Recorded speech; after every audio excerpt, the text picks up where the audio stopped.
नमस्कार मित्रांनो, बांधकाम कामगार नोंदणीकृत जे असतील तर त्यांच्यासाठी महत्त्वपूर्ण अपडेट महाराष्ट्र इमारत व इतर बांधकाम कामगार मंडळाने दिलेली।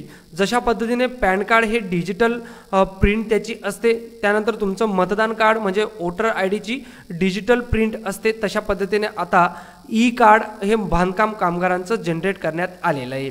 हे ई कार्ड कशा पद्धतीने तुम्ही तुमच्या मोबाईलमधून डाउनलोड करू शकतात तेच मी तुम्हाला या व्हिडिओच्या माध्यमातून अगदी सोप्या भाषेत सांगणार आहे।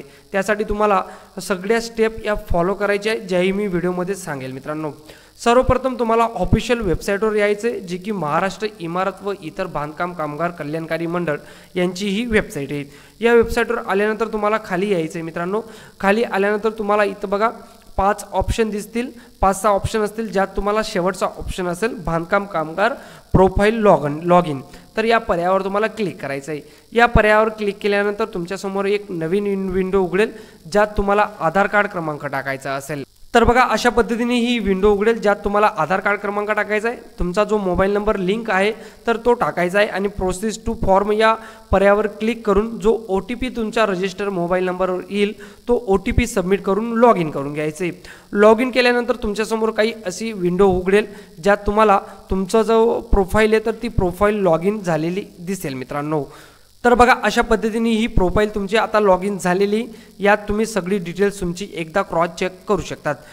डिटेल्स क्रॉस चेक केल्यानंतर तुम्हाला डायरेक्टली स्क्रॉल करून खाली यायचे। तरी सर्वप्रथम तुम्हाला एकदम शेवटचा ऑप्शन दिसत असेल ई कार्ड, बघा हा ई कार्ड ऑप्शन दिसतोय तुम्हाला। तर ई कार्ड या पर्यायावर तुम्हाला क्लिक करायचं आहे। ई कार्ड या पर्यायावर क्लिक केल्यानंतर तुमच्या समोर खाली बघा एक ऑप्शन दिसेल ई कार्ड जे रजिस्ट्रेशन प्रिंट आहे, तर ती ई कार्ड रजिस्ट्रेशन प्रिंट तुम्हाला प्रिंट करून घ्यायची। तर त्या पर्यायावर तुम्हाला क्लिक करायचं आहे। या पर्यायावर क्लिक केल्यानंतर तुमची आता ई कार्डची जी प्रिंट आहे तर ती प्रिंट जनरेट होत आहे, थोडा वेळ थांबून घ्या। तर बघा, प्रिंट या पर्यायावर क्लिक केल्यानंतर तुमचं जे ओळखपत्र आहे तर ई कार्ड असं नाव दिसत असेल आणि हे ओळखपत्रामध्ये तुमची सगळी डिटेल्स ही दिसत असेल मित्रांनो। तर प्रिंट कार्ड या पर्यायावर क्लिक करा, तुमचं ओळखपत्र हे PDF मध्ये डाउनलोड होऊन जाईल। तर अशा पद्धतीने तुम्ही आता बांधकाम कामगाराचं जे ओळखपत्र आहे तर ते डाउनलोड करू शकतात।